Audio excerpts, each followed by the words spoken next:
Hey everyone, hope everyone is doing good. So today we are going to discuss this problem snake design snake and ladder game, right? So this is a very popular problem and this is being asked in second round of your interview. So if your experience is, so I'll create a note section here and make it Excel. So if your experience is, I think, greater than one UE. Right. I'm not sure if this is being asked to entry level also, but if your experience is more than one EOE, and definitely if your experience is greater than two EOE, and it is less than five EOE, right? Less than also, I think after greater than five also there is a LLD round. So this generally comes in a LLD round or a machine coding round, right? So low level design, this is a interview, low level interview problem, right? So this is one of the problem. So I myself have given uh, close to 100 interviews, right? And I was asked this problem twice, and a couple of my friends were also asked this problem. So this is definitely a proper problem. And when I say I was asked this problem, so the companies also that ask this problem, they pay good amount. So for 3 EOE, the range was around, you can say 30 plus base, which is pretty good for 3 OE and it is applicable for 2 OE also. So this is a pretty good problem and also it is a relatively easy problem. So the expectation is to complete this in 45 minutes end to end. The code should be working. Working code should be, so basically you can say expectation, right? Working code and also dry run and also changes. So you need to dry run test cases and whatnot. So all this is required. So that's the idea of this problem, and I think you would have most of the people would have played Design Snake and Ladder. It's a game where there is a board game, you can say, right? If you have not played, then it would be good to kind of clarify this. But generally, how low-level design uh, problems go is one thing everyone needs to understand, I think, which is not kind of told or which is there out there is that it could go in any way, right? So people could either ask you design a diagram, right? They could either ask you that, okay, design a class diagram, go ahead and design a class diagram, right, with classes, entities, and relationship, or they could have this expectation that you need a working code, right? So in this one, like based on my experience and also the things that I've read, the book that I've read, it is like you need to write the code because in the diagram there won't be much, right? So whenever you need to write the code and you need to make sure that you have 45 minutes. So first thing that you would do is, or I would do, is clarify the requirements, right? So that would be my first step. So as of now, you can see on this board there are requirements written, but if you want to kind of learn how it is done or kind of see the live stream pattern of it, there is a live stream video um, in this same channel where I kind of sit and practice this problem, do a live stream. So you can watch that, but that is like kind of a boring thing. So if you find that interesting, then you can watch it. Otherwise, this is how should be done in the interview, or like if you want to pass it, this would be a good chance of passing it if you do it in this manner. So first we'll clarify and write down the requirements, and ideally this should take around 3 to 5 minutes, not more than that. So if you already are familiar with the question, so the game will be played on a board with cells, generally 100. So you definitely, when you are writing uh, this thing, right, it should hit your mind that, okay, there is a board class. This board is going to be a class, right? Then a board. So think of it in a game that what board has, right? Board has snakes and board has ladders, right? This again become my entity And then game should have multiple players also. That is understood. Each player will have a will roll a dice at its turn, right? Now, if it hits snake's head, right, it goes to its tail. If it hits ladder start, it goes to its end, right? Again, it is kind of understood. So then in the end, you will have this concurrency thing, right? But I think this is something that is you can add in the later part of it. But if it is of 45 minutes, right? 45 minutes, then you are not going to get time. I think that's what my experience was. So now coming to so once you have done this, right, you will quickly move to the classes part of it that you will have a board, you will have a player, player will have name, position, board will have size, and it will have snakes and ladders, right? Then you'll have a dice, then you'll have a snake and a ladder, right? Now here at this point, right, you could either think of it as a single piece entity and then both of this could extend it, kind of use inheritance there. But as we can kind of split the properties of this, right? So this is our class. These are its properties. So head and tail is properties, right? And then ladder, start and end is property. So it you can kind of give them a different name. That's why it makes sense to have two classes rather than using inheritance, but you can put it out there, right? So that it kind of shows that you have inheritance knowledge, which is kind of a OOPS principle. And then you will have this game thing, right? And then game demo. So idea should be not to spend much time. You could directly go to the code to code this part. And now if this would have been a complex problem, right? Let's say if this was, let's say if this problem was design book my show, right? Or design movie booking app, right? Or any ticket booking app, right? So then the requirements would be big and there would be a lot of interdependencies, right? Now, due to those interdependencies, what you would have to do is you would have to create a class diagram, right? So like it can go either way. So one needs to be prepared. One should have class diagram knowledge as well, and they should also have code knowledge, right? Now, from my personal experience, I would say that, and also from my friends or the engineers that I know are out there, most of them, if they're in big MNCs, right, they hardly get a chance to kind of write things from scratch, and I don't, like, I personally have not seen uh, how many people have used design patterns out there, right? So if you don't know design patterns, you don't need to worry. We'll learn in the next videos. But there are like close to like I think there are more than 20 design patterns, and then I think there are 5 to 7 which are kind of relevant, easy to understand, kind of make sense. But I don't think how many of them would have actually been used by engineers who are kind of across 2 year or even would have heard the word of design patterns. And oops, we would have heard. Oops, we would have heard. Solid principle again. If you're a techie, you love tech, and you might have heard. So this is like single responsibility, open and close, Liskov and whatnot, right? Might have heard, but you would have definitely not used. And one thing, if you have 2 to 3 years of experience and you are not updated on YouTube, so or you don't follow good people out there who kind of teach. I don't think there is anyone who is kind of teaching this in a very sequential manner. No one is there. Um, but still, if you read books, then you might know about these concepts. I personally didn't knew them when until I was 1 year or 2 years. So yeah, so that's the thing, right? There are a lot of things that one needs to learn from an interview perspective. The idea is that they might have used it, but they didn't have used it most of the time. So, but yeah, that's okay.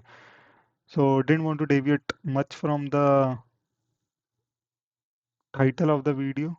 So, once you have done this, right, this should ideally take you around, once you are well reversed, right, 7 to 8 minutes. And one more thing is there is a very good chance in some companies which are not like at a very big level, not like Google or these companies, right? Google doesn't ask LLD. At least at L4 they don't ask. So, so in some of the companies this won't be there, but in startups, LLD round will be there. Companies like Flipkart, Amazon, LLD round is there.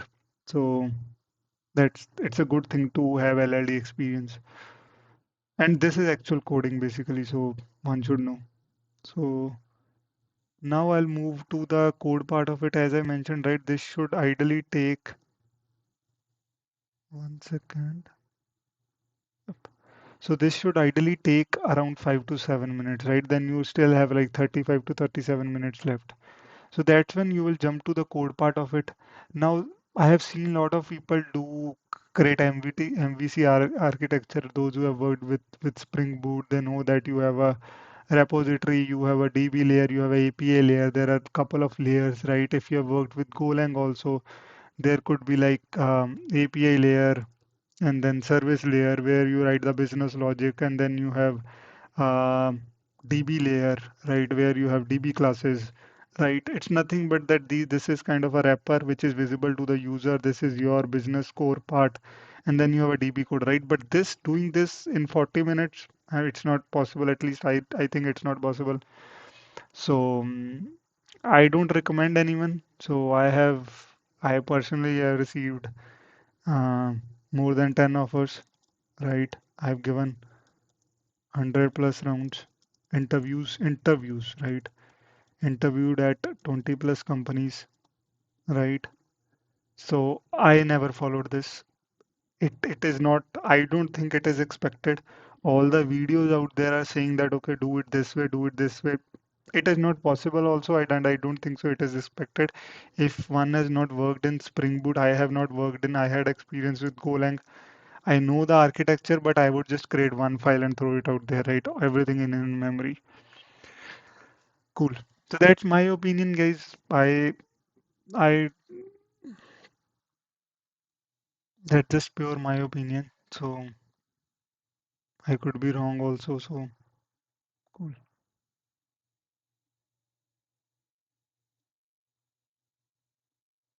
Now coming to the next part. So once you have done this, right? So I've closed this all the functions. If you want to see how to write it from scratch, there would be a live video for the snake and ladder. That would be a good choice. But we'll start with primitive entities. So you might already know about snake. So snake is going to be a class, and you are going to create this private, and this is encapsulation basically so that these are not directly accessible. And you throw out these words right while you are in interview. Make sure you know the theory behind and the concept behind it, right? So and then you create this snake. So this is the constructor, right? Once you have the constructor, you kind of create getters and setters, right? And sometimes these are like getters and setters, getters and setters, right? Setters are not there; these are just getters, and then this is constructor. So snake has head and tail. It would be good to kind of tell that okay, it will have head and tail, and then for your, I'll keep on closing this because so that we have good space. Now after that you have ladder. Again, ladder has its bottom and top so that it is exactly like a game, right? Now, once you have done this, these are primitive classes. By primitive, I mean they don't have uh, any other classes within it, right? These are kind of, you can say, leaf classes. And then there is a dice which you are going to roll. It again becomes a class. It will have a size 1 to 6 is generally what the size is. And then when you will roll it, you will get a new random, right? So plain thing, right? Even if this syntax you don't remember, I don't even know whether this is right. So that's okay. Mm, Based on my experience, the user allows the interviewer allows you to Google these kind of things. Now, once you have done these two, three things, right, then comes your board, which is most important. Player also you can create again. Player is also a primitive field, primitive class. It will have a player will have a name and they'll have a position, right? So each player will be at particular position at a given point of time in the game. They all will start from a zero position or maybe position outside the grid, but generally they start from zero position, right? So that is the player. So all of these classes you can quickly create them. It should take 5 to 6 minutes. You are still left with 30 minutes. Those are the crucial minutes. You will come to the board class. Now in this board class, right, you will have size and then you will have snakes and ladders on this, right? Now how to kind of have these snakes and ladders, right? One way could be that you can just create a list here. You can create a list of snakes and ladder, right? Like this list snake, right? That would be list of snakes and the other would be list of ladders. That is one way. But then initially I also used to do it like that only. But the problem that you will face is when you're going to do a make move, right? Then you are going to, then your time complexity is going to increase basically.